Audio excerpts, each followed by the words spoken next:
Hello friends, how are you? Welcome to সরানো Sourav.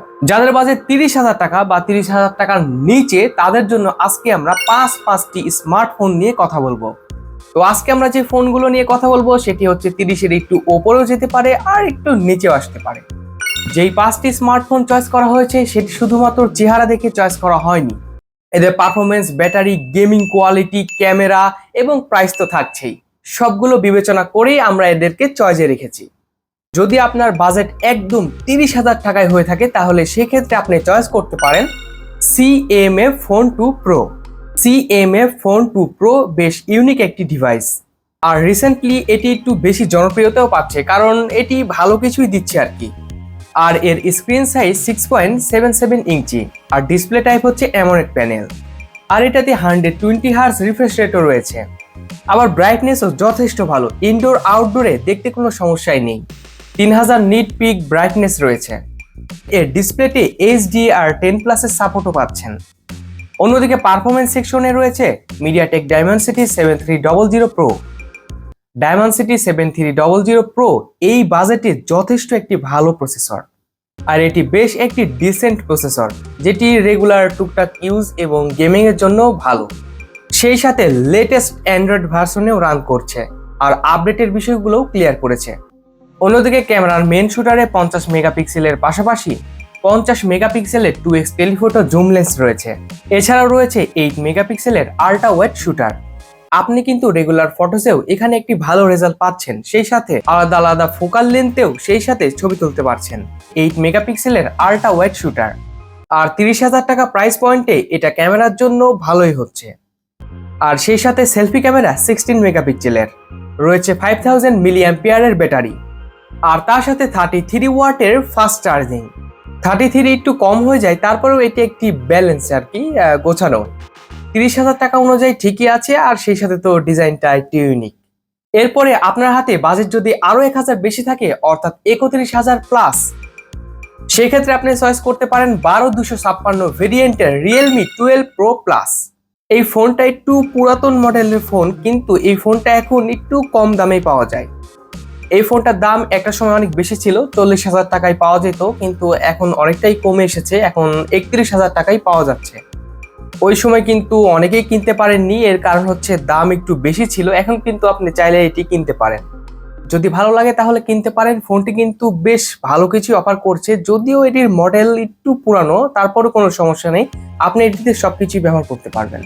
Out of the box আপনি এই ফোনে অ্যান্ড্রয়েড 15ই পাবেন, অর্থাৎ আপনি প্যাকেট থেকে ফোনটা বের করবেন, অর্থাৎ বক্স থেকে ফোনটি বের করার পরে আপনি যদি অন করেন তাহলে দেখবেন আপডেট এসে বসে আছে। জানুয়ারির দিকেই আপডেট চলে আসছিল, অর্থাৎ আপনি বক্স খোলার পরে এটির আপডেট দেখতে পারবেন আর কি। আর এই ফোনটিতে কিন্তু অ্যামোলেড প্যানেল রয়েছে এবং 6.7 ইঞ্চির ডিসপ্লে, সেই সাথে 120 হার্জ রিফ্রেশ রেট এবং 950 নিটস পিক ব্রাইটনেস রয়েছে। পিক ব্রাইটনেস সেটি তো আপনারা জানেন, এটি কিছুটা নাম্বার গেমের মতো, তবে আপনি ইনডোর আউটডোর এটিতে ভালো মতো ইউজ করতে পারবেন, আলোর কোনো সমস্যা হবে না। আর এইটার ডিসপ্লে কোয়ালিটি সত্যি অনেক বেটার। আর এটার ডিসপ্লে CMF Phone 2 Pro এর থেকে একটু এগিয়ে রাখবো, অর্থাৎ ওটা থেকে এটার ডিসপ্লে কিন্তু তুলনামূলকভাবে আর একটু বেটার। জাস্ট CMF ফোনের পিক ব্রাইটনেসটা একটু বেশি। এইদিকে পারফরমেন্স সেকশনে রয়েছে Snapdragon 7S Gen 2। 7S Gen 2 এখন 31-32,000 টাকায় এর থেকে বেটার প্রসেসর আপনি পাবেন, আমি মানছি। যদি আপনার একেবারে পারফরমেন্স ভালো বা গেমিং টাইপের ফোন নিতে চাচ্ছেন, তাহলে কিন্তু আপনি এই ফোনটি চয়েস করতে পারেন। এই ফোনে আপনি পেয়ে যাচ্ছেন 512 জিবি স্টোরেজ। এই প্রাইসে কিন্তু অন্য কোনো ফোনে আপনি 512 জিবি স্টোরেজ পাবেনই না। তো সেক্ষেত্রে কিন্তু আপনি এই ফোনটিকে একটু এগিয়ে রাখতে পারেন। সেই সাথে কিন্তু 12 জিবি র্যাম, যারা মাল্টিটাস্কিং এ কাজ করেন তাদের জন্য কিন্তু এটি একটি বেটার অপশন। ক্যামেরা রয়েছে 50 মেগাপিক্সেলের, 64 3x টেলিফোটো জুম লেন্স রয়েছে, 8 মেগাপিক্সেলের আল্ট্রা ওয়াইড শুটার রয়েছে, 32 মেগাপিক্সেলের সেলফি ক্যামেরা রয়েছে। একটু আগেই প্রথমে আমি যে ফোনটির নাম বলেছিলাম CMF Phone 2 Pro, সেই ফোনে থেকে কিন্তু এটির ক্যামেরা অনেকটাই এগিয়ে থাকবে। বিশেষ করে এটির কিন্তু পোর্ট্রেট মোডটা অনেক বেশি এগিয়ে থাকবে। আপনি যদি জুম করে ছবি তুলেন তাহলে কিন্তু সেই ছবিও কাজে লাগাতে পারবেন। আর যদি ক্যামেরার প্রতি একটু বেশি ফোকাস থাকে, সেক্ষেত্রে আপনি এই ডিভাইসটির উপরে একটু নজর দিতে পারেন। সেই সাথে রয়েছে 5000 মিলিঅ্যাম্পিয়ারের ব্যাটারি এবং 67 ওয়াটের চার্জার। আপনি চাইলে 19-20 মিনিটের মধ্যেই কিন্তু ফুল চার্জ করে ফেলতে পারেন। এরপরে আপনার বাজেট একদম 30-এই লক, এর উপরে আর বাড়াতেই পারছেন না। সেক্ষেত্রে আপনার হাতে দুইটা ডিভাইস আছে। আপনি যদি স্যামসাং লাভার হন তাহলে গ্যালাক্সি F55 এই ফোনটিকে দেখতে পারেন। এইটার 128GB ভেরিয়েন্টটা আপনি 30K-তেই পেয়ে যাবেন। অন্যদিকে কিন্তু মোটো S50 ফিউশন 128GB ভেরিয়েন্টের মডেলটা 30,000 টাকায় পাওয়া যাচ্ছে। ডিভাইসটিতে আমরা OLED প্যানেল দেখছি। এখানে আমরা দেখছি 144 হার্টজের রিফ্রেশ রেট। তবে আপনারা 144 হার্টজের রিফ্রেশ রেটের এই ফোনটি কিন্তু 30,000 টাকায় পেয়ে যাচ্ছেন। কর্নিং গরিলা গ্লাস 5 এর প্রোটেকশনও পাচ্ছেন। আর ডিসপ্লেটাও 30,000 টাকায় কিন্তু যথেষ্ট ভালো। সেই সাথে স্ন্যাপড্রাগন 7S Gen 2 রয়েছে, যে প্রসেসর কিন্তু আমরা একটু আগের ফোনে দেখেছিলাম, কিন্তু আপনি 30,000 টাকায় কিন্তু সেই সেম প্রসেসরটি পেয়ে যাচ্ছেন।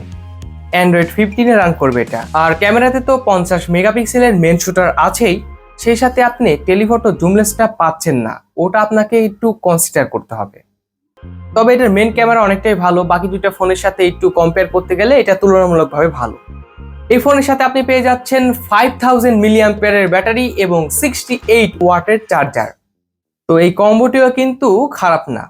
আপনি চাইলে মোটোর এই ডিভাইসটি দেখতে পারেন। আর আপনি যদি স্যামসাং লাভার হয়ে থাকেন তাহলে গ্যালাক্সি F55 ওই ডিভাইসটাও দেখতে পারেন।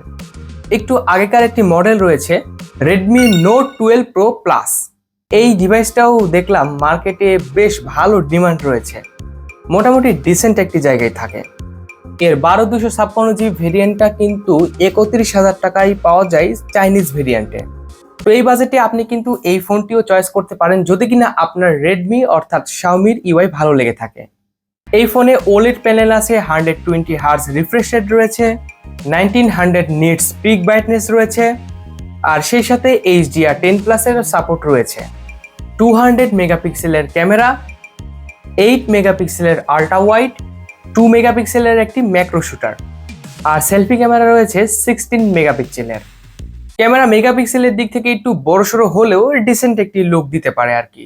আর এর প্রসেসর Dimensity 1080 রয়েছে, খুব আহামরি একটি প্রসেসর না, খুব আহামরি চিপ না, বাট একটা সময় অনেকটা জনপ্রিয় ছিল এই চিপটি।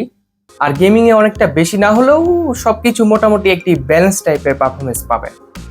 আর এর সাথে সাথে আপনি ব্যাটারি পাচ্ছেন 5000 মিলিঅ্যাম্পিয়ারের ব্যাটারি এবং এর চার্জার পাচ্ছেন 120 ওয়াটের চার্জার। এটা রেডমি লাভার হয়ে থাকলে এই ফোনটি দেখতে পারেন, কিন্তু আমি এর আগে যে ফোনগুলোর কথা বললাম ওইগুলো নিলে একটু বেটার হবে আর কি। বাজেট যদি আপনি আরো একটু বাড়াতে পারেন অর্থাৎ 32,500 টাকার মতো, সেক্ষেত্রে আপনি 12256GB ভেরিয়েন্টের IQ Z9 টার্বো ইন্ডোরিয়ান্স এটাও কিন্তু আপনি আপনার চয়েস লিস্টে রাখতে পারেন। তবে কিছুদিন আগে এটির দাম কিন্তু একটু বেশি ছিল, কিন্তু এখন এটি একটু দাম কমে এসেছে। তো আপনি চাইলে কিন্তু ডিভাইসটি দেখতে পারেন। আর এই ফোনটিতেও পেয়ে যাচ্ছেন অ্যামোলেড প্যানেল এবং 144 হার্জের রিফ্রেশ রেট, আর এর সাথে HDR এর সাপোর্টও রয়েছে। আর এই ফোনে রয়েছে শক্তিশালী প্রসেসর স্ন্যাপড্রাগন 8S Gen 3। যতগুলো ফোন নিয়ে কথা বললাম সেই ফোনগুলো থেকে এই ফোন সব থেকে বেশি শক্তিশালী এবং এটির গেমিং পারফরমেন্সও কিন্তু দুর্দান্ত। আপনি যদি গেমিং টাইপের ফোন নিতে চান বা একটু পারফরমেন্স টাইপের ফোন নিতে চান তাহলে কিন্তু আপনি এই ফোনটি দেখতে পারেন। 50 মেগাপিক্সেলের মেন শুটারের পাশাপাশি 8 মেগাপিক্সেলের আল্ট্রা ওয়াইড রয়েছে। এই সেটআপটা আমি অন্যান্য ফোনের থেকে একটু এগিয়ে রাখছি না, অর্থাৎ ক্যামেরা সেটআপটা আমি এগিয়ে রাখছি না। ক্যামেরা মোটামুটি ব্যালেন্স, কিন্তু আপনি যদি একটু ভালো পারফরমেন্সের ফোন চান বা একটু গেমিং টাইপের ফোন চান তাহলে কিন্তু এই ফোনটি নিঃসন্দেহে দেখতে পারেন। আর এই ফোনে আপনি পেয়ে যাচ্ছেন 6400 মিলিঅ্যাম্পিয়ারের ব্যাটারি এবং 80 ওয়াটের ফাস্ট চার্জিং। এই কম্বোটিও খারাপ না, ব্যাটারি যথেষ্ট বড়। আপনি যদি ভালো পারফরমেন্সের ফোন চান তাহলে কিন্তু এই ফোনটি আপনার জন্য অনেক বেটার হতে পারে। তো মোটামুটি এই ফোনগুলোই 30,000 বা 30,000 একটু প্লাস বা একটু মাইনাস করে আপনারা দেখতে পারেন। তো এই বাজেটের মধ্যে এই ফোনগুলো কিন্তু আপনি চাইলে দেখতে পারেন। তো কেমন লেগেছে ভিডিও অবশ্যই কমেন্ট করে জানাবেন। আর ভিডিওটি ভালো লেগে থাকলে লাইক, কমেন্ট এবং শেয়ার করতে ভুলবেন না। ভিডিওটি শেষ পর্যন্ত দেখার জন্য অসংখ্য ধন্যবাদ।